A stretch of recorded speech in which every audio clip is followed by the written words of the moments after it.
بسم الله الرحمن الرحيم.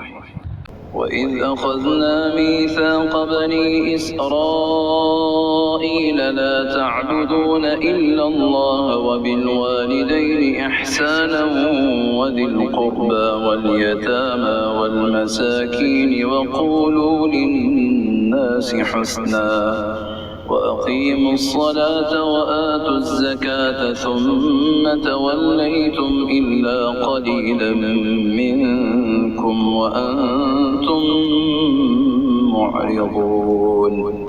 और जब हमने बनी इसराइल से वादा लिया कि तुम अल्लाह ताला के सिवा दूसरे की इबादत न करना और माँ बाप के साथ अच्छा सलूक करना, इसी तरह क़राबतदारों, यतीमों और मिस्कीनों के साथ और लोगों को अच्छी बातें कहना, नमाजें कायम रखना और ज़कात देते रहा करना, लेकिन थोड़े से लोगों के अलावा तुम सब फिर गए और मुंह मोड़ लिया। وإذ أخذنا ميثاقكم لا تسفكون دماءكم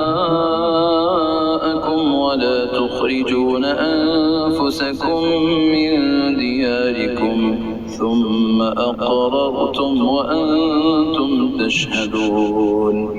और जब हमने तुमसे वादा लिया कि आपस में खून न बहाना, कत्ल न करना और आपस वालों को जिला वतन न करना, तुमने इकरार किया और तुम इसके शाहिद बने।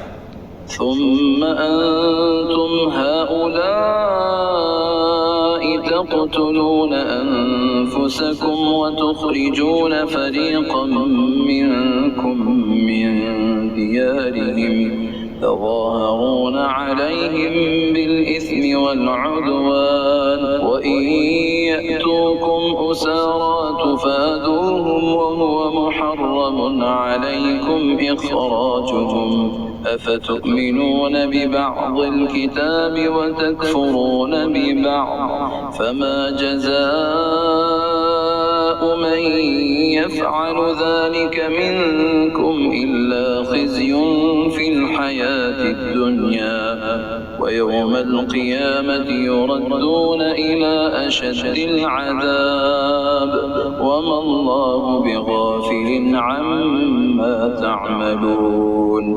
लेकिन फिर भी तुमने आपस में कत्ल किया और आपस के एक फिरके को जिला वतन भी किया और गुनाह और ज्यादती के कामों में इनके खिलाफ दूसरे की तरफदारी की। हाँ, जब वो कैदी होकर तुम्हारे पास आए तो तुमने उनके फिदिये दिए, लेकिन उनका निकालना जो तुम पर हराम था उसका कुछ ख्याल न किया। क्या बाज अहकाम पर ईमान रखते हो और बाज के साथ कुफ्र करते हो? तुम में से जो भी ऐसा करे उसकी सजा इसके सिवा क्या हो कि दुनिया में रुसवाई और क़यामत के दिन सख्त अजाब की मार, और अल्लाह ताला तुम्हारे आमाल से बेखबर नहीं। أولئك الذين اشتروا الحياة الدنيا بالآخرة فلا يخفف عنهم العذاب ولا هم ينصرون। ये वो लोग हैं जिन्होंने दुनिया की जिंदगी को आखिरत के बदले खरीद लिया है। इनके ना तो अजाब हल्के होंगे और न इनकी मदद की जाएगी।